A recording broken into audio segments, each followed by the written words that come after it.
Hello guys, welcome back to our YouTube channel B Form Handwritten Notes. Today in this video we have started the B Form 7th semester. Second subject is novel drug delivery system. ठीक है, इसमें हम लोग unit 1 को cover करेंगे. ठीक है, detail में हम आपको बताएंगे. यूनिट 1 को पूरा एक ही वीडियो में कवर करेंगे. तो स्टार्ट करते हैं. अगर आप नए हैं चैनल पे तो वीडियो को लाइक करें, शेयर करें, सब्सक्राइब करें अपने दोस्तों के साथ, ताकि उनकी भी मदद हो. ठीक है, तो स्टार्ट करते हैं वीडियो को.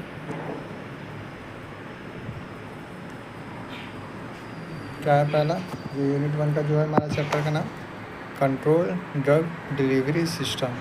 ठीक है, देख लेते हैं इसका इंट्रोडक्शन क्या है. इंट्रोडक्शन है, this drug system are more advance are design to deliver the drug at a specific release rate within a predetermined time period. ठीक है, मतलब ऐसे ड्रग सिस्टम होते हैं जो कि ये एडवांस होते हैं एंड इनको डिज़ाइन किया गया है, डिज़ाइन किया गया है डिलीवर करने के लिए ड्रग को स्पेसिफिक रिलीज़ रेट पे कितने एक स्पेसिफिक टाइम पे. सिंपल सी भाषा में आपको बताएं, कंट्रोल ड्रग डिलीवरी सिस्टम ऐसे ड्रग होते हैं जो कि हम लोग डिलीवर करते हैं ड्रग को स्पेसिफिक रेट पे स्पेसिफिक टाइम को, किसको, पेशेंट के अंदर. ठीक है, नेक्स्ट देख लेते हैं क्या है इसके एडवांटेज है. ठीक है, एडवांटेज देख लेते हैं. पहला हमारा है improvement in a bioavailability of some drug. ये जो ऐसे ड्रग होते हैं कि बायोबिलिटी को ये इम्प्रूव करते हैं. बायोबिलिटी means enhancement of drug at a specific time, वही है बायोबिलिटी. नेक्स्ट है इसमें हमारा इम्प्रूव पेशेंट कंप्लायंस. ठीक है, इम्प्रूव पेशेंट कंप्लायंस मतलब कि ये होता है कि जो पेशेंट की कैपेबिलिटी होती है ड्रग की कंजम्पशन को, वो इसको इन्हांस करे ताकि ड्रग जो होता है वो पेशेंट ईजिली कंज्यूम कर सके. ठीक है, तीसरा इसका है reduction in drug level fluctuation. क्या था, ब्लड. ये जो होता है वो रिड्यूस कर देता है जो भी हमारे ड्रग लेवल फ्लक्चुएशन होते हैं हमारे ब्लड में, उसको रिडक्शन करता है. ठीक है, चौथा देख लेते हैं, reduction in total drug uses compare to conventional therapy. ठीक है, जो कि हम लोग इसमें क्या है, चौथा ये बता रहा है कि रिडक्शन करता है जो भी हम लोग टोटल यूज़ कर रहे हैं ड्रग का, जो कि हम लोग कंपेयर कर रहे हैं कन्वेंशनल थेरेपी से. ठीक है, इसको रिड्यूस करता है. पांचवा क्या है, reduction in drug accumulation with chronic therapy. ठीक है, और ये रिडक्शन करता है ड्रग के जो एक्यूमुलेशन हो रहे हैं क्रोनिक थेरेपी, जो लॉन्ग टर्म थेरेपी होते हैं उसमें जो ड्रग का एक्यूमुलेशन होता है इसको रिड्यूस करता है. ठीक है, नेक्स्ट देख लेते हैं advantage, reduction in drug toxicity. ठीक है, जो ड्रग की टॉक्सिसिटी होती है इसको हमारा रिड्यूस करता है, जो कि लोकल हो सकता है या फिर सिस्टमिक हो सकता है. ठीक, नेक्स्ट है इसमें रिडक्शन इन ड्रग टॉक्सिसिटी, वही सेम चीज़ है, 2 बार लिख दिए हम. नेक्स्ट हमारा है reduction in frequency of drug distribution. ठीक है, जो ड्रग के डिस्ट्रीब्यूशन की फ्रिक्वेंसी होता है इसको रिड्यूस करता है. CRDDS, control release drug delivery system. समझ में आया. नेक्स्ट देख ले इसमें क्या है डिसएडवांटेज. एडवांटेज बता दिया आपको, डिसएडवांटेज देख लेते हैं. पहला, delay in onset of drug action. जो ड्रग की एक्शन होती है इसको मतलब बहुत देर तक इसका काम करता है. ठीक है, मतलब जो एक ड्रग की एक्शन हमारे बॉडी में होनी चाहिए उसको डिले कर देता है. Possibility of dose dumping in A case of poor formulation strategy. ठीक है, इसमें जो होती है वो डोज डंपिंग की पॉसिबिलिटी होती है अगर हम लोग अच्छे से फॉर्मुलेशन नहीं कर रहे हैं ड्रग का. नेक्स्ट देख लेते हैं,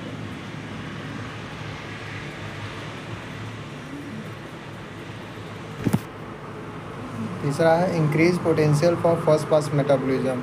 ठीक है, तीसरा ये होता है कि ये जो फर्स्ट पास मेटाबॉलिज्म होता है, मतलब जो लीवर के पहले ड्रग का मेटाबॉलिज्म होता है वही फर्स्ट पास मेटाबॉलिज्म होता है, तो इसके पोटेंशियल को ये हमारा इंक्रीज़ करता है CRDDS. तो ये भी हमारे डिसएडवांटेज हैं. Possibility of less accurate dose adjustment in some case. ठीक है, इसमें जो होते हैं वो पॉसिबिलिटी हो सकती है एक्यूरेसी की.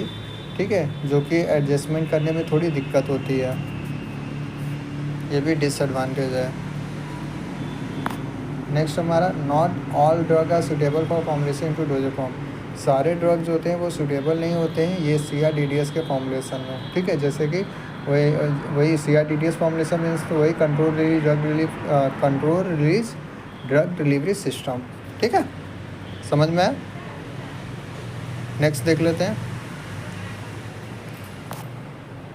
सिलेक्शन ऑफ ड्रग कैंडिडेट, ठीक है। क्या है इसमें, the absorption distribution metabolism and excretion ADME characteristics of drug essential in designing of control sustain release product, ठीक है। जो हमारा ADME होता है वो हमारा कैरेक्टरिस्टिक्स होता है ड्रग का, जो कि एसेंशियल होता है डिज़ाइन करने के लिए जो कंट्रोल रिलीज प्रोडक्ट होते हैं एंड सस्टेन रिलीज प्रोडक्ट होते हैं, ठीक है।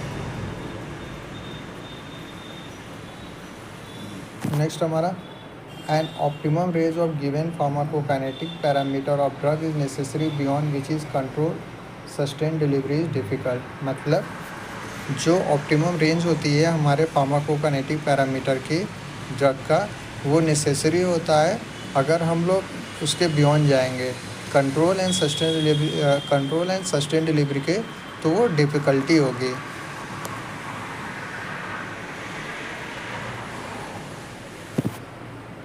The criteria to make drug proposed to be formulated in a controlled release dosage form are as follow। वही है कौन कौन से क्राइटेरिया जो कि हम लोग सिलेक्शन करते हैं ड्रग कैंडिडेट का। पहला डिज़ायरेबल हाफ लाइफ टाइम, ठीक है। क्या होता है, the half life of drug is an index of its residence time in a body. जो हमारी हाफ लाइफ होती है ड्रग का वो रेसिडेंस टाइम होती है बॉडी का, ठीक है।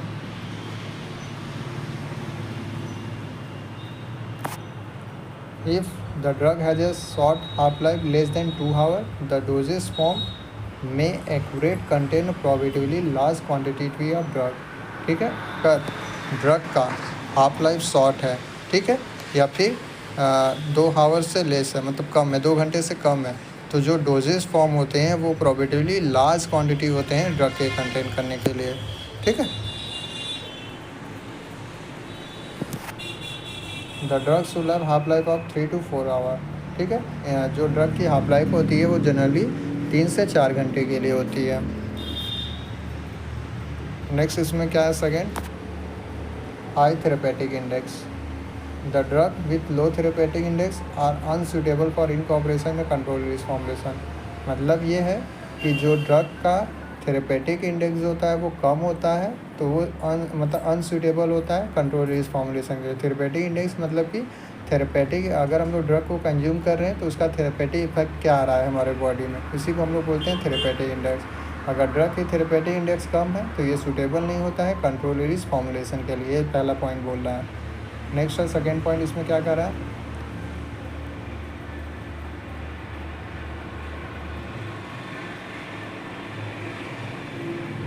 नेक्स्ट इसमें the drug with high therapeutic index are suitable for incorporation में कंट्रोल रिलीज फॉर्मुलेशन। वही सेम चीज़ है, अगर ड्रग का थेरेपेटिक इंडेक्स अच्छा है या फिर ज़्यादा है तो ये सूटेबल होता है कंट्रोल रिलीज फॉर्मुलेशन करने के लिए, ठीक है। एग्जाम्पल भी इसमें दिया है, डिजिटॉक्सिन। नेक्स्ट इसमें क्या है हमारा, स्मॉल डोज है, क्या है ये, if the dose of drug in conventional dosage form is high, its suitability as a candidate for control is seriously undetermined। मतलब ये है कि अगर जो डोज है हमारे ड्रग का वो कन्वेंशनल डोजेज फॉर्म में वो हाई है तो वो सूटेबल होता है कैंडिडेट ऐसे जो कि कंट्रोल रिलीज डिटरमाइंड होते हैं, अनडिटरमाइंड होते हैं, ठीक है। किसके वजह से होता है, this is because the size of unit doses control release formulation will become too big to administer without difficulty. मतलब ये है कि अगर जो सूटेबल डिफ़िकल्टी हो रही है तो साइज़ होती है हमारी यूनिट डोजेस की वो कंट्रोल रिलीज फॉर्मुलेशन में वो बढ़ जाती है जब हम लोग एडमिनिस्टर करते हैं विदाउट डिफ़िकल्टी, ठीक है। नेक्स्ट हमारा इसमें क्या है, desirable absorption and solubility characteristics क्या होनी चाहिए।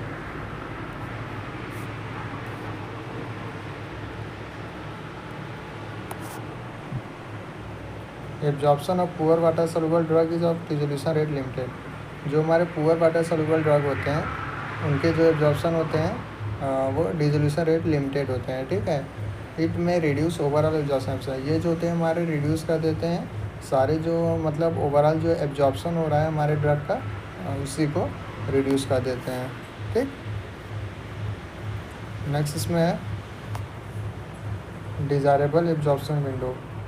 The certain drug when administered orally are absorb only from a specific part of gastrointestinal tract. मतलब ये है कि जब हम सर्टेन ड्रग को एडमिनिस्टर कर रहे हैं ओरली मतलब माउथ के थ्रू, तो ये हमारा एब्जॉर्ब हो रहा है एक स्पेसिफिक पार्ट जो कि हमारा जीआईटी में होता है, ठीक है, जो कि स्टमक ही हो।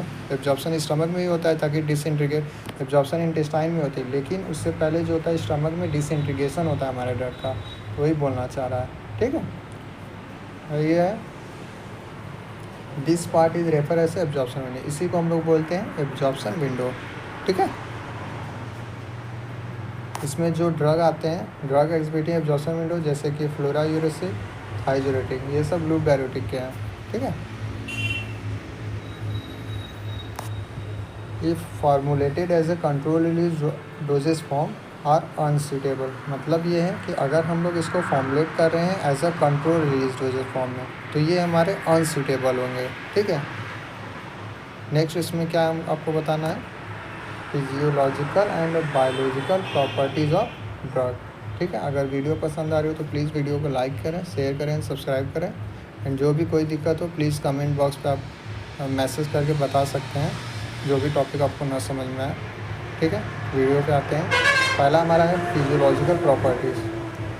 फिजियोलॉजिकल प्रॉपर्टी में पहला हमारा है एक्वस सॉल्युबिलिटी। क्या होता है देख ले रहे हैं।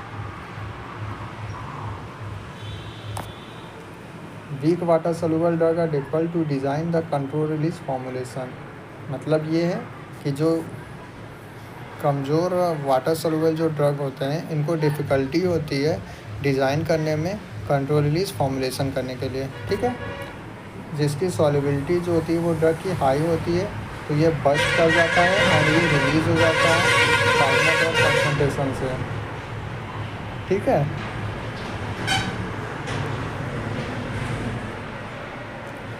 BCS class 3rd 4th drug are not suitable for candidate this type formulation, मतलब ये जो BCS class 3rd and 4th होते हैं वो सूटेबल नहीं होते हैं इस टाइप के फॉर्मुलेशन में, ठीक है। BCS क्लासिफिकेशन आप लोग पढ़े हैं, BCS फार्मास्यूटिकल वाला जो है, ठीक है। जैसे BCS क्लास 1 है, 2 है, 3 है, 4, यही जो 3rd and 4th होते हैं वो ड्रग के ये सूटेबल नहीं होते ऐसे फॉर्मुलेशन में, ठीक।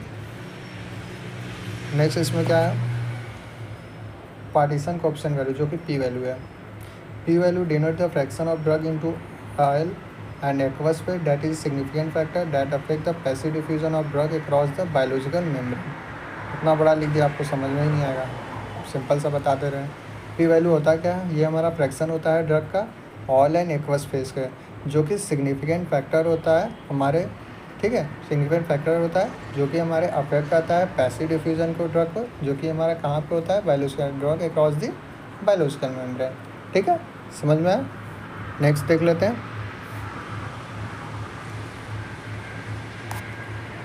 तीसरा हमारा ड्रग पीकेए। पीकेए मतलब ionization constant for acid, pKb मतलब ionization constant for base. PK is the factor that determine the ionization of drug at a physiological pH in GIT, ठीक है। ये एक तरह का फैक्टर होता है जो कि हमारा डिटरमाइन करता है ionization of drug at a physiological pH in GIT.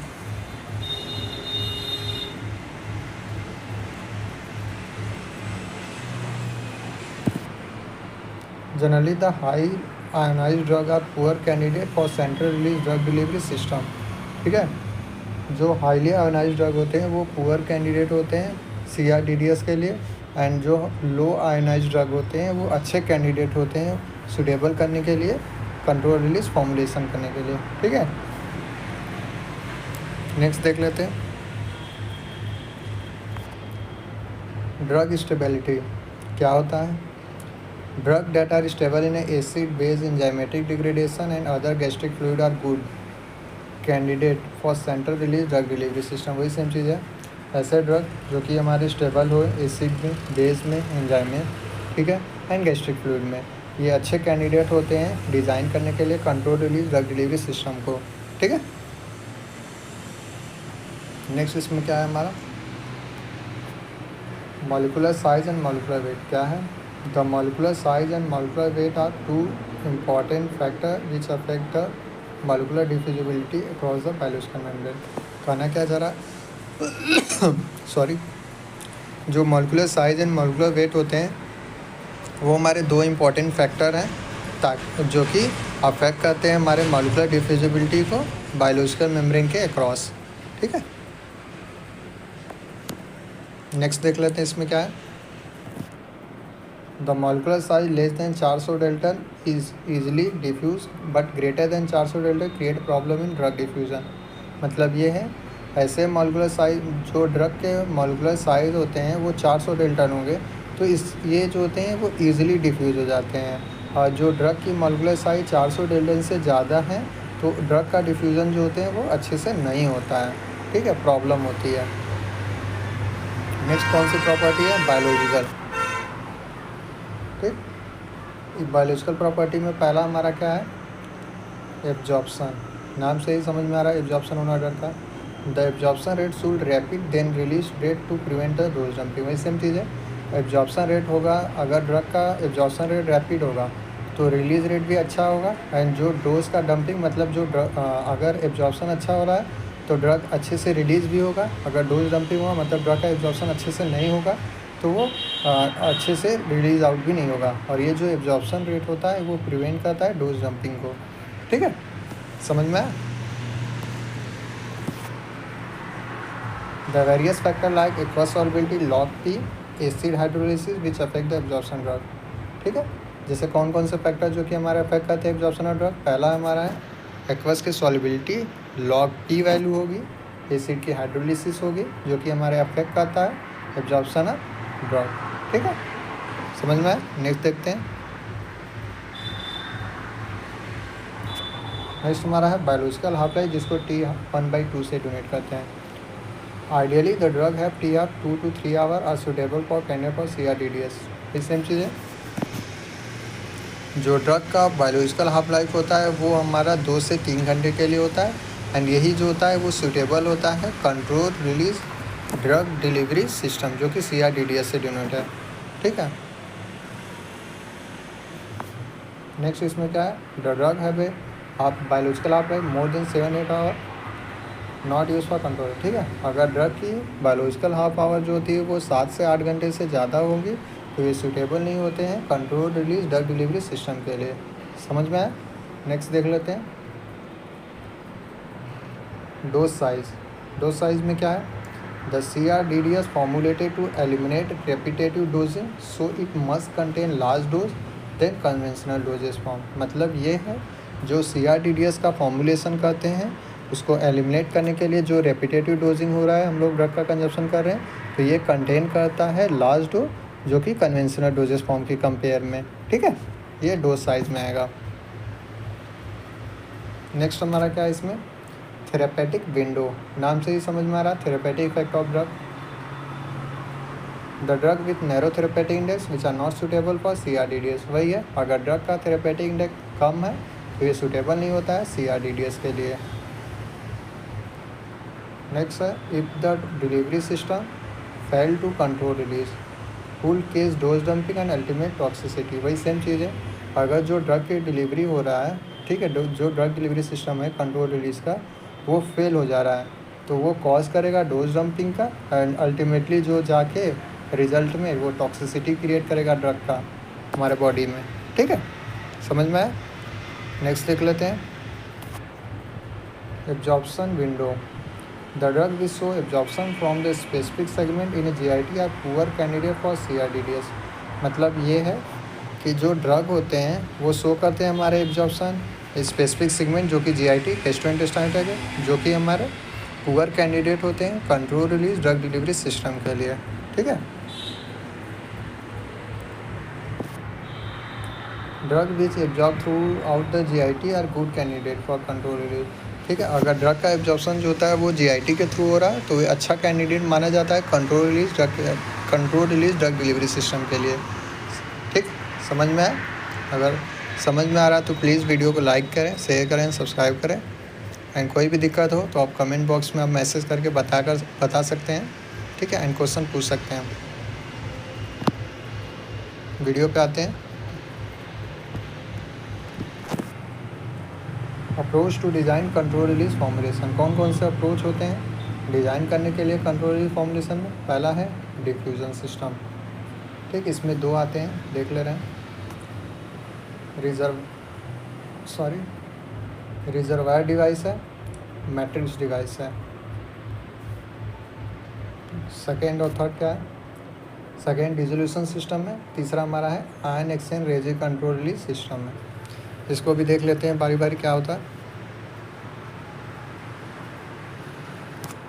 पहला है डिफ्यूज़न सिस्टम, नाम से ही समझ में आ रहा है डिफ्यूज़न होना ड्रग का हमारे बॉडी में। It is a major process for absorption in which no energy required, ठीक है, ये मेजर प्रोसेस होता है एब्जॉर्प्शन का, इसमें एनर्जी की रिक्वायरमेंट नहीं होती है। नेक्स्ट देखते हैं। The diffusion process show movement of drug molecule from region of higher concentration to one of lower concentration until equilibrium is attained. मतलब ये है कि जो मूवमेंट हो रहा है हमारे ड्रग मॉलिक्यूल का वो हाई कंसंट्रेशन से लोअर कंसंट्रेशन में जाता है जब ड्रग जो होता है वो इक्विलिब्रियम तक न पहुंच जाए, ठीक है, इसी को हम लोग बोलते हैं diffusion. It is a directly proportional to the concentration gradient across the membrane. ये जो होता है वो डायरेक्टली प्रोपोर्शनल होता है कंसंट्रेशन ग्रेडियंट के, जो कि मेम्ब्रेन के अक्रॉस होता है। In this system release rate is determined by it's diffusion through water insoluble polymer. ये सिस्टम जो होता है वो रिलीज रेट जो होता है वो डिटरमाइन करते हैं इससे डिफ्यूज़न के, इसके थ्रू वाटर इनसोल्यूबल पॉलीमर के थ्रू, ठीक है। नेक्स्ट देख लेते हैं क्या है। The flux of drug J in amount by area time across a membrane in direction of decreasing concentration given by fix law. Fix law of diffusion के according जो था वो जे से ही डोनेट किया गया था, जे इक्वल टू माइनस में dc/dx था, ठीक है, ये फिक्स लॉ ऑफ डिफ्यूज़न यही दिए थे, ठीक है। इसमें दो थे, देख लेते हैं क्या क्या था। पहला रिजर्वायर डिवाइस है, क्या होता है? It is also called as laminated matrix device. Reservoir device की बात करते हैं तो इसको लैमिनेटेड मैट्रिक्स डिवाइस बोलते हैं। क्यों? क्योंकि जो इनके जो डिवाइस होते हैं उसका लैमिनेशन किया जाता है साइड बाय साइड, ठीक है, इसलिए लैमिनेटेड मैट्रिक्स डिवाइस बोलते हैं। नेक्स्ट इसमें क्या है? It is a hollow system contain an inner core surrounded by water insoluble membrane and polymer can B apply coating और माइक्रो इनकैप्सुलेशन, ठीक है।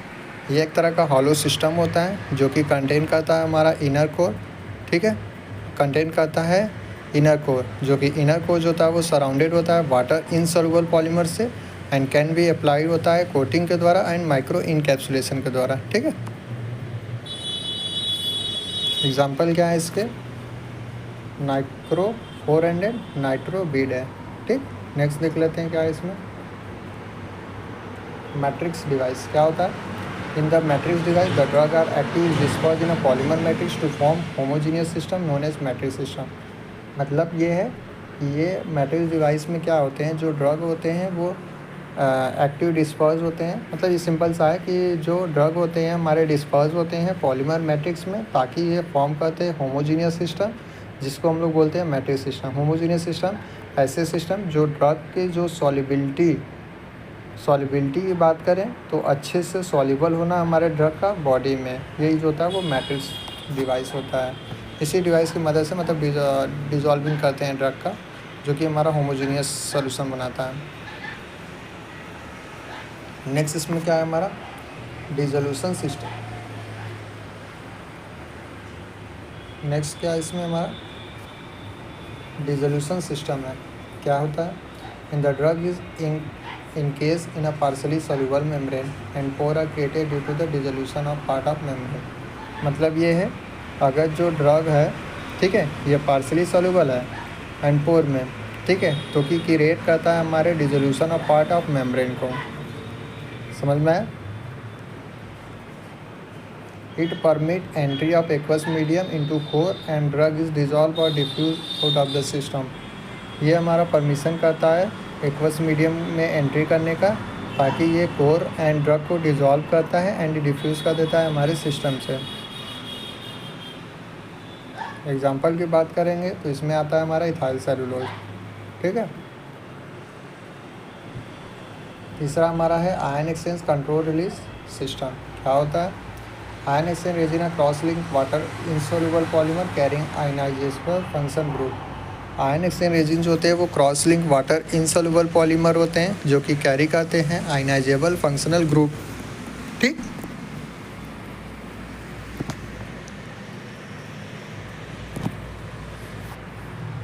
These resin are use for taste masking and control release system, ठीक है। ऐसे resin को हम लोग use करते हैं जो बीटा टेस्ट होता है उसको रिड्यूस करने के लिए एंड कंट्रोल रिलीज सिस्टम में यूज़ करते हैं, ठीक है।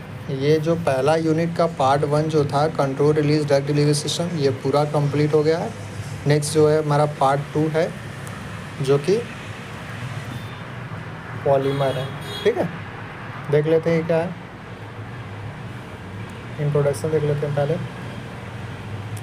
The word polymer means many part, ठीक है। Polymer means poly means many और मर मीन्स पार्ट, इसके मैनी पार्ट होंगे। और polymer is a large molecule made up of many small repeating unit. वही सेम चीज़ है कि पॉलीमर जो होते हैं ये लार्ज मॉलिक्यूल होते हैं जो कि बने होते हैं सिंगल जो रिपीटिंग यूनिट होती है उनसे, मॉलिक्यूल के।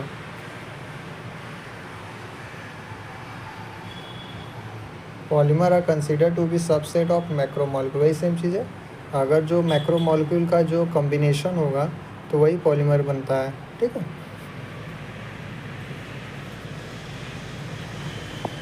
सिग्निफिकेंस क्या है? सिग्निफिकेंस है ना, polymer are the major tool for controlling the medication release rate from the formulation. Polymer जो होता है वो एक तरह का टूल की तरह यूज़ करते हैं जो कि कंट्रोल करता है हमारे मेडिकेशन रिलीज रेट को फ्रॉम द फॉर्मुलेशन, ठीक है। नेक्स्ट देख लेते हैं। Polymer can be use to conceal the flavour of medicine, improve its stability, change its release. मतलब ये है कि जो पॉलीमर का हम लोग यूज़ करते हैं फ्लेवर करने के लिए, जो मेडिसिन के जो फ्लेवर नहीं होता उसको मतलब चेंज करने के लिए, एंड स्टेबिलिटी जो होती है वो ड्रग को इसको इम्प्रूव करने के लिए, ठीक। नेक्स्ट हमारा है क्लासिफिकेशन ऑफ पॉलीमर। पहला है classification of polymer based on a source. देख लेते हैं ये, इसमें ये है there are 3 types of polymer under this classification. पहला क्या था? Natural polymer. They are present in both plants and animal naturally. Natural polymer ऐसे पॉलीमर होते हैं जो कि प्रेजेंट होते हैं प्लांट्स में भी एंड एनिमल में। किसके फॉर्म में? नेचुरली फॉर्म में, ठीक।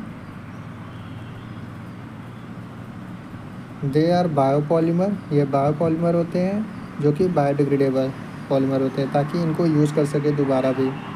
एग्जांपल में बात करें तो हमारे प्रोटीन आ गए, कार्बोहाइड्रेट आ गए, सेलुलोज आ गए एंड रबर आ गए। ये सब बायोडिग्रेडेबल पॉलीमर होते हैं, नेचुरल पॉलीमर होते हैं, बायोपॉलीमर होते हैं। नेक्स्ट हमारा जो है इसमें सेमी सिंथेटिक पॉलीमर है। क्या होते हैं? These polymer are created to further chemical modification of naturally occurring polymer. इसमें ये होता है इस सेमी सिंथेटिक पॉलीमर में कि इसमें इस ऐसे पॉलीमर को हम लोग क्रिएट करते हैं केमिकल के द्वारा, ठीक है। यही होता है हमारा सेमी सिंथेटिक पॉलीमर। एग्जांपल में देख लेते हैं, सेलुलोज नाइट्रेट, सेलुलोज एसिडेट, ये हमारा सेमी सिंथेटिक पॉलीमर होते हैं। नेक्स्ट है हमारा synthetic polymer. This polymer are synthetic, वही man made. The most popular synthetic polymer is plastic, वही है मैन मेड ही है जो कि प्लास्टिक ही पॉलीमर की तरह यूज़ करते हैं। It is utilize in many sector and dairy product. इसका यूटिलाइजेशन जो होता है मैनी सेक्टर में यूज़ करते हैं डेयरी प्रोडक्ट में, जैसे कि नाइनोल C6 पॉलीईथर, ठीक है। नेक्स्ट इसमें क्या है? Classification of polymer based on structure के अकॉर्डिंग, ठीक। पॉलीमर को क्लासीफाई किया है स्ट्रक्चर के अकॉर्डिंग। क्या है इसमें? This category as a flowing classification क्या क्या है। पहला है लीनियर पॉलीमर, क्या होता है ये बता देते हैं आपको। This category include polymer with structure made up of long stretch chain. ऐसे पॉलीमर, ठीक है, जो कि लॉन्ग स्ट्रेच चेन के बने होते हैं वो हमारे लीनियर पॉलीमर में आते हैं। एग्जाम्पल की बात करते हैं पीवीसी, पीवीसी यानी पॉली विनाइल सेलुलोज। नेक्स्ट हमारा इसमें है नेक्स्ट क्या है उसमें, ब्रांच चेन पॉलीमर क्या होते हैं। They are defined those in which polymer linear chain produce branch. वही सेम चीज़ है, जो लीनियर चेन होते हैं वो प्रोड्यूस करेंगे ब्रांचेस पॉलीमर, तो इसी को हम लोग ब्रांच चेन पॉलीमर बोलते हैं। एग्जांपल देख लेते हैं। एग्जांपल में हमारा जैसे है पॉलीथीन है, ठीक है। नेक्स्ट तीसरा क्या है इसमें, क्रॉस लिंक पॉलीमर। ये by functional and try functional monomer होते हैं जो कि बनाते हैं इसके स्ट्रक्चर को क्रॉस लिंक पॉलीमर में। एग्जांपल की बात करेंगे तो मिलामीन इसमें एग्जांपल है, ठीक है। नेक्स्ट इसमें है एडवांटेज ऑफ पॉलीमर। क्या होते हैं एडवांटेज पॉलीमर के। पहला, लोकलाइज्ड डिलीवरी ऑफ ड्रग, ठीक है, एक स्पेसिफिक लोकेशन पे ड्रग को डिलीवर करना, इसी को बोलते हैं localized drug delivery of drug. Sustain delivery of drug मतलब एक स्पेसिफिक रिलीज रेट पे डिलीवर करना ड्रग को। दूसरा, डिक्रीज इन डोजिंग फ्रिक्वेंसी, ठीक है, जो डोजिंग फ्रिक्वेंसी होती है उसको रिड्यूस करना। नेक्स्ट है इसमें साइड इफ़ेक्ट को कम करना हमारे ड्रग को। पेशेंट के कंप्लियंस को इम्प्रूव करना, मतलब जो पेशेंट की कैपेबिलिटी होती है ड्रग को कंजप्शन को, इसको इम्प्रूव करना। बायोडिग्रेडेबल होना एंड बायोकम्पेटिबल। बायोडिग्रेडेबल मतलब कि इसको दोबारा यूज़ कर सके एंड बायोकम्पेटिबल हो, ठीक है। कौन कौन सी डिसएडवांटेज है पॉलीमर की। पहला है एक्सपी डोज डंपिंग इफेक्ट। सेम चीज़ है कि अगर जो ड्रग का डिलीवर नहीं करेंगे स्पेसिफिक रेट पे, लोकली साइट पे नहीं करेंगे तो डोज डंपिंग इफेक्ट शो करेगा, ठीक है। यही बताया गया है डिसएडवांटेज में। सेकेंड इसका डिसएडवांटेज है high initial drug release rate after administration. ये जो ड्रग को रिलीज़ कर देता है वो हाईली आफ्टर द एडमिनिस्ट्रेशन, ठीक है। नेक्स्ट इसका डिसएडवांटेज क्या है, मैकेनिकल जो प्रॉपर्टी होती है इसकी पॉलीमर की वो लो होती है, ठीक। नेक्स्ट इसमें क्या है, प्रॉपर्टीज़ ऑफ पॉलीमर। कौन कौन से प्रॉपर्टीज़ है पॉलीमर का। पहला है फिजिकल प्रॉपर्टीज़, मतलब फिजिकल कैरेक्टरिस्टिक्स शो करेगा, जैसे chain length increase, cross linking increase, tensile state of the polymer increase. अगर पॉलीमर के chain length and cross linkage को इंक्रीज़ कर रहे हैं तो जो टेंसाइल स्ट्रेंथ पॉलीमर होगा, ठीक, वो भी हमारा इंक्रीज़ करेगा। Polymer do not melt. Polymer जो होते हैं वो मेल्ट नहीं करते हैं। They change state from crystalline to semi crystalline, ठीक है, ये अपना स्टेट को बदलते रहते हैं क्रिस्टलिन से सेमी क्रिस्टलिन में, ठीक है। नेक्स्ट इसमें क्या है, chemical properties. Compared to conventional molecule with different side molecule, the polymer is enabled by hydrogen bonding and ionic bonding result in better cross linking strength, ठीक है। अगर केमिकल प्रॉपर्टी की बात कर रहे हैं तो इसको हम लोग अगर कंपेयर कर रहे हैं कन्वेंशनल मॉलिक्यूल के, ठीक है, विथ डिफरेंट साइड मॉलिक्यूल, तो पॉलीमर जो होते हैं वो इनेबल होते हैं हाइड्रोजन बॉन्डिंग के एंड आयनो बॉन्डिंग के, ठीक, जो कि रिजल्ट होता है क्रॉस लिंकिंग का अच्छा स्ट्रेंथ बनाना। ये हमारे केमिकल प्रॉपर्टी में आएंगे। Dipole dipole bonding side chain enable the polymer of high flexibility. जो डाइपोल डाइपोल बॉन्डिंग होती है वो हमारा इनेबल करता है पॉलीमर को फ्लेक्सिबिलिटी को ज़्यादा करने के लिए।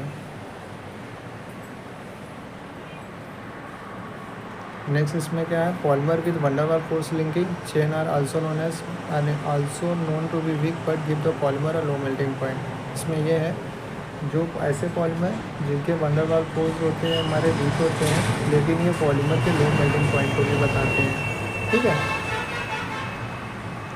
नेक्स्ट देख लेते हैं ऑप्टिकल प्रॉपर्टीज़ है।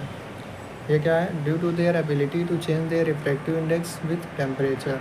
ऑप्टिकल प्रॉपर्टी में क्या होता है, पॉलीमर जो होते हैं वो ये ability to change their refractive index with temperature, ठीक है।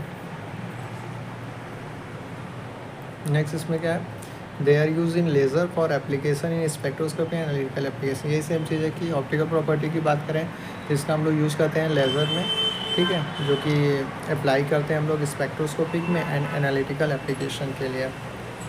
एप्लीकेशन क्या है हमारे पॉलीमर का, ये देख लेते हैं। यही है ना एप्लीकेशन।